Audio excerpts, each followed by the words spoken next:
कहते हैं योग युक्त प्राणायाम कर जीत्या सकल शरीर।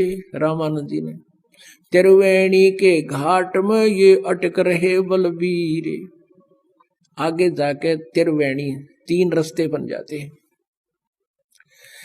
और आप जंगल में अकेले जा रहे हो, 2 रास्ते भी हो जाना, कंफ्यूज हो जाता आदमी, और वहां 3। अब वहां खड़ा हो गया, इससे आगे नहीं जा सकते जब तक मृत्यु नहीं होगी, त्रिवेणी तक पहुंच सकते हैं। ये परमात्मा साथ दिखाई दिए वो 5 वर्ष के बालक रूप में जो सामने खड़े थे, और कहा स्वामी, जैसे स्वप्न में बात हो, कहा स्वामी जी आपका रास्ता ये है, लेकिन अभी आप नहीं जा सकते, आपकी मृत्यु होगी, उसके उपरांत इस रास्ते से जाओगे, लेफ्ट वाले को। और ये जो सामने वाला रास्ता है ये ब्रह्मरंध्र को जाता है, ये ऊपर काल के ब्रह्मलोक में, ब्रह्मलोक को पार करके उसमें आगे जाता है। और ये लेफ्ट वाला है, ये इधर ऋषियों की उन सुमेरु पर्वत की साइड में जाता है।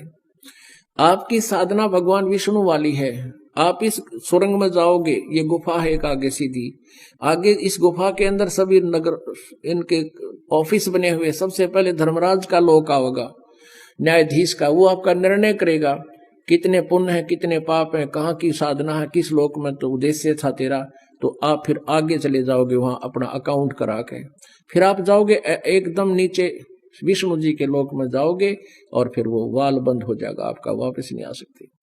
वहां जैसे भी आपके कर्म होंगे वहां विष्णु लोक में रहोगे, समय जितना आपका पुण्य का रहेगा वहां तक रहोगे, फिर उसके बाद 84 लाख होगा। और देखो ये सामने का रास्ता, आप अपने मंत्र से खोल के देखो, ब्रह्मरंध्र का सामने का ये रास्ता, ये गेट तुम्हारे से नहीं खुलेगा वाल। रामानंद जी ने सारे मंत्र बोल लिए, हरे कृष्ण हरे राम सीता सीता राधे श्याम, और ओम रोम ओम भगवते वासुदेव नमः। वो सामने का रास्ता नहीं खुला ब्रह्मरंध्र वाला, तो परमात्मा ने कहा मैं खोल के दिखाऊं, मेरे पास वो मंत्र है जिससे ये रास्ता खुल सकता है। परमात्मा ने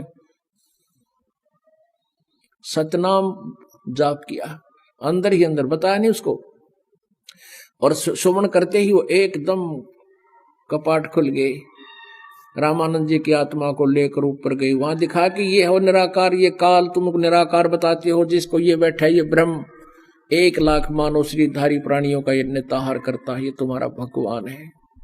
ये कभी शिव रूप धारण कर लेता है, कभी अपने पुत्र विष्णु का रूप धारण कर लेता है, कभी अपने पुत्र ब्रह्मा जी का रूप धारण करके दुनिया को भ्रमित रखता है, और तुम इन्हीं को प्रभु मान रहे हो। फिर परमात्मा वहां से लेकर सतलोक में पहुंचे उस आत्मा को, रामानंद जी वाली आत्मा को। वहां सतलोक में जाकर के परमात्मा का दूसरा स्वरूप एक बहुत बड़े गुम्मट, एक बहुत बड़े स्तूप के अंदर, गुम्बज के अंदर, और बीच में सिंहासन मालिक का बहुत बड़ा गुम्बज है, बहुत बड़ा, और उसके बीच में परमात्मा एक सिंहासन पर विराजमान है, सिर पे मुकुट है। और परमात्मा कबीर जी जो 5 वर्ष के बालक में गए थे, वहां एक चंवर रखा था, चंवर उठा चौर करने लगे अपने ही दूसरे रूप पर। अब रामानंद जी ने सोचा कि ये है वो परम अक्षर ब्रह्म, अविनाशी परमात्मा, उत्तम पुरुष है तू अन्य, ये है वो उत्तम पुरुष है तू अन्य। लेकिन ये कबीर तो यहाँ का कोई देवगण होगा, यहाँ का नौकर सेवक होगा। ये सोच ही रहे थे स्वामी जी, इतने में वो तेजो में शरीर खड़ा हुआ, और कबीर परमेश्वर 5 वर्ष के बालक वो सिंहासन पर विराजमान हो गए। खड़ा होकर के चंवर लेकर के कबीर 5 वर्ष के बालक पर सिंहासन पर बैठे, पर चंवर करने लगे। अब रामानंद जी ने सोचा कि ये परमात्मा इस 5 वर्ष के बालक पर चंवर कर रहा, बात समझ में नहीं आई। इतने में वो तेजो में शरीर जो खड़ा था, जिसके 1 रोमकूप में करोड़ सूर्य मिला दे करोड़ चंद्रमा, इतनी रोशनी है सतपुरुष की, वो रूप कबीर जी के 5 वर्ष वाले बालक के शरीर में समा गया, वहां अदृश्य हो गया, उसके अंदर प्रवेश करके, और असंग ब्रह्मांड के कंट्रोलर के सिंहासन पर वो परमात्मा कबीर जी विराजमान है, 5 वर्ष के बालक की। ओहो, अब रामानंद जी ने सारी बात समझ में आ गई कि यो तो परमात्मा पूर्ण ब्रह्म है, परम अक्षर ब्रह्म स्वयं है, ये दानक रूप में, कबीर दुल्हा रूप में। ओए होए, देख मेरे किसे भाग फूट गए, मैं भगवान से विवाद करता रहा। अब परमात्मा ने कहा कि स्वामी जी जाओ नीचे, अब नीचे जाओ। अब वहां देखा सारे ठाठ बाट। रामानंद जी ने अर्ज करी, परमात्मा वो तो गंदा लोग है, वहां मुझे मत भेजो। प्रभु ने कहा कि स्वामी जी आप भक्तिहीन हो चुके हो, वहां चलो आपको नाम दूंगा, आप सतनाम की भक्ति करना, और इस सतनाम के एक श्वास की जो विधि मैं बताऊंगा, मेरे आदेश से मेरे वचन से तू सिमरण करेगा, मर्यादा में रहेगा, और इतनी कीमत है। सतनाम पालड़े रंग होरी हो, 14 लोक चढ़ावे राम रंग होरी हो, 3 लोक पासंग धरे रंग होरी हो, तो ना तुले तुलाया राम रंग होरी हो। कि सच्ची नित्य भक्ति करना, मर्यादा में रहना, लोक लाज ना करना, ऐसा मंत्र दे दूंगा जल्दी साहूकार हो जाओगे, जल्दी भक्ति युक्त हो जाओगे। और जाओ नीचे। अब रामानंद जी की आत्मा को वापस भेज दिया। एकदम समाधि टूटी, सामने देखा तो वही 5 वर्ष का बालक सामने बैठा जो सतलोक के सिंहासन पर विराजमान पूर्ण परमात्मा है। अब रामानंद जी करबद्ध होकर के 104 वर्ष के वृद्ध, और मैं ऋषि पाक रहा था, सारी दुनिया जय जयकार कर रही थी, सब विद्वान नहीं। कबीर परमात्मा के आगे हाथ जोड़ के कहता है कि आपके ज्ञान के सामने मेरी तो बालक जैसी बुद्धि थी भगवान, मेरा फूल लाग रही थी। क्या कहा? तहावा चित चक्रित भया जब देखा फजल दरबार। फजल माने वो न्याकारी का सच्चा दरबार सतलोक देखा, वह चित चक्रित हो गया रामानंद का। तहावा चित चक्रित भया देखा फजल दरबारे, गरीब दास सिजदा किया हम पाए दीदार। तुम स्वामी में बाल बुद्धि, भरम कर्म किए नासी, गरीब दास निज ब्रह्म तुम मेरे हो गया दृढ़ विश्वास। तुम स्वामी में बाल बुद्धि, रामानंद जी कहते तुम मेरे मालिक। गुरु अब शिष्य को, स्वामी को स्वामी कह रहा सचमुच कि तुम स्वामी में बाल बुद्धि, भरम कर्म किए नासे, गरीब दास निज ब्रह्म तुम मेरा हो गया दृढ़ विश्वास।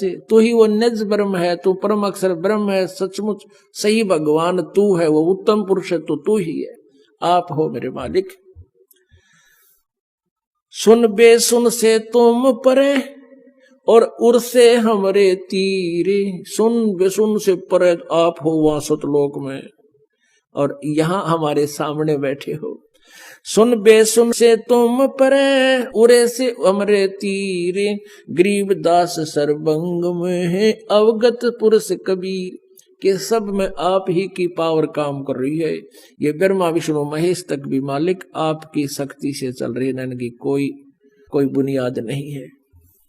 कोट कोट सिजदा किया कोट कोट प्रणाम, गरीब दास अनहद अदर हम पर से तुम दाम। कहते हैं वो असली अनहद तो सतलोक में बज रहा है, ये तो नकली अनहद धुन है जो यहां हम सुन रहे थे। बोलत रामानंद जी सुनो कबीर करतारे, गरीब दास सब रूप में है तू ही बोलन हारे। यानी तेरी पावर से ही ये सब टेप रिकॉर्डर चल रहे हैं, ये जीव बोल रहे हैं।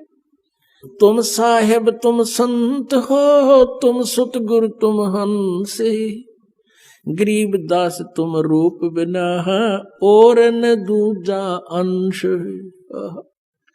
कहते हैं तू ही परमात्मा है, तुम साहेब तुम संत हो। एक संत में जो क्वालिटी होनी चाहिए वह भी आप में ही हो, और तुम सतगुरु यानी एक जगत गुरु सच्चा ज्ञान देने वाले भी आप ही हो। और तुम ही हंस यानी एक भक्त में, एक शिष्य में जो गुण होने चाहिए, अधीनता, विनम्रता और संग्रह ना करने की जो नियत, सब कुछ वो गुण क्वालिटी मालिक आप में ही हो। तुम साहेब तुम संत हो, तुम सतगुरु तुम हंस, गरीब दास तेरे रूप बिना और न दूजा अंश। मैं भगता मुक्ता भया मैं आपका भक्त। ओहो, 104 साल का वृद्ध 100 महर्षि पाक रहा था, जय जयकार हो रही थी, 1400 चेले बना रखे थे जो आगे प्रचार कर रहे थे, तहलका मचा रखा था। आज उस पुण्यात्मा पर मेहर होगी दाता कि वो काल के जाल में फंसा पड़ा था, अपनी भक्ति भी गलत थी और भी काल का दूत बन करके सबको भ्रमित कर रहा था, वो पाप का भागी बन रहा था। उसी दिन से रामानंद जी ने सबको कह दिया कि मैं किसी का गुरु नहीं हूं, और तुमने गुरु बनाना है तो कबीर धानक को गुरु बना लो ब्राह्मणों, नहीं तुम्हारा विनाश होगा। अब उस रामानंद की कोई नहीं मानना कि बुद्धि भ्रष्ट होगी, बुढ़ापे में दिमाग चाल गया इसका, देख धानक के छोरे ने भगवान बतावे, और वो क्यों कर मानो आख्या देख रहा। मैं भगता मुक्ता भया और किया कर्म कुंद नासे, गरीबदास अवगत मिल गए मेरी मिटगी मन की बांस। मन की भटकना या बकवाद सारी खत्म होगी, मेरे तक कुछ संशय रहा नहीं। दो ठोड़ है एक तू भया एक से दो, गरीबदास हम कारणे तुम आए हो मगजो। कहता है मालिक दो ठोड़ तू एक ही है, दो ठोड़ है एक तू भया एक से दो। और गरीबदास यानी रामानंद जी की कह रहे हैं हम कारणे, आप उतरे हो मगजो, आप वहां से चलकर आए हो, गति करके आए हो, हमारा कल्याण कर दिया है मेरे मालिक। बोलो सतगुरुदेव की जय हो।